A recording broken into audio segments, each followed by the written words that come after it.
রাজা দশরথ ছিলেন রঘুকুলের অত্যন্ত শ্রেষ্ঠ রাজা, কিন্তু একটা সমস্যা ছিল। অনেক অনেক চেষ্টা সত্ত্বেও, পুজো অর্চনা করা সত্ত্বেও ওনার কিছুতেই সন্তান লাভ হচ্ছিল না। প্রজারা চিন্তিত ছিলেন যে এর পরে কি হবে, এই রঘুবংশকে কে এগিয়ে নিয়ে যাবে। কিন্তু রাজা দশরথ এই চিন্তা থেকে মুক্ত ছিলেন, কারণ ওনার শ্রবণ কুমারের অন্ধ মাতা পিতার দেওয়া সেই অভিশাপের কথা মনে ছিল। যখন ভুলবশত রাজা দশরথের বাণ দ্বারা শ্রবণ কুমারের মৃত্যু হয়, তখন শ্রবণ কুমারের মাতা পিতা রাজা দশরথকে অভিশাপ দিয়েছিলেন যে তুমিও নিজেই এইভাবে নিজের সন্তানের বিয়োগে, দুঃখে, যন্ত্রণায় কাতর হয়ে মৃত্যু লাভ করবে। এটা ওনার মনে ছিল।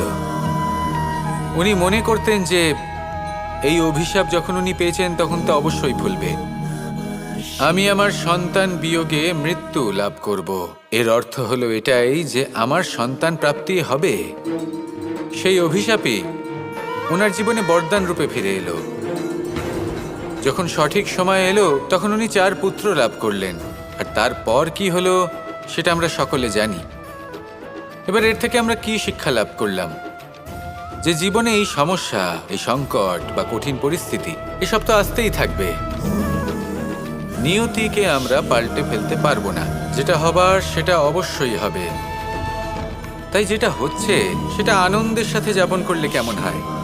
প্রত্যেক সমস্যার মধ্যে কোথাও না কোথাও আনন্দ আছে, সেই আনন্দ খুঁজে বের করতে চেষ্টা করুন। সমস্যার মধ্যে থেকে আনন্দটা খুঁজে নিয়ে সেটাকে মনে ধরে রাখুন, এই আনন্দের সাথে অগ্রসর হন, আর এই আনন্দ সহকারে বলুন রাধা রাধা। আমরা সবাই জীবনের সামনে এগোতে চাই আর সামনে এগোতেও থাকি।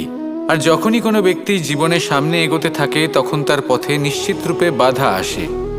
তখন মানুষ ঈশ্বরের কাছে প্রার্থনা করে যে হে ঈশ্বর, আমার জীবনে যেন কোনো বাধা না আসে, আর যত বাধা আছে তার হাত থেকে আমাকে রক্ষা করে নিও।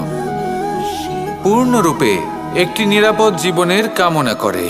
কিন্তু সত্যি কথা বলতে এই বাধাগুলো কিন্তু কিছু মাত্রায় আমাদের কাছে আবশ্যক। যদি এই বাধা না থাকে তাহলে আমরা সামনে এগোতে পারবো না।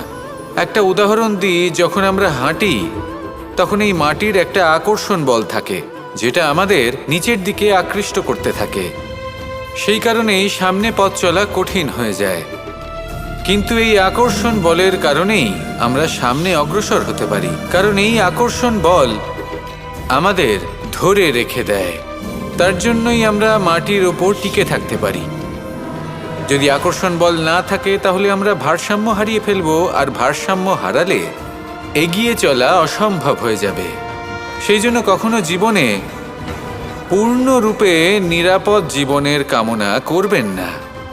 এই যে বাধাগুলো আসে তা কোনো না কোনো কারণে আসে। এটা কেন আসছে সেটা বুঝুন, এদের স্বাগত জানান। এর থেকে যে শিক্ষা লাভ করবেন সেটাই আপনাকে এগিয়ে নিয়ে যাবে। আসুন আর আমার সাথে ভালোবেসে বলুন রাধা রাধা।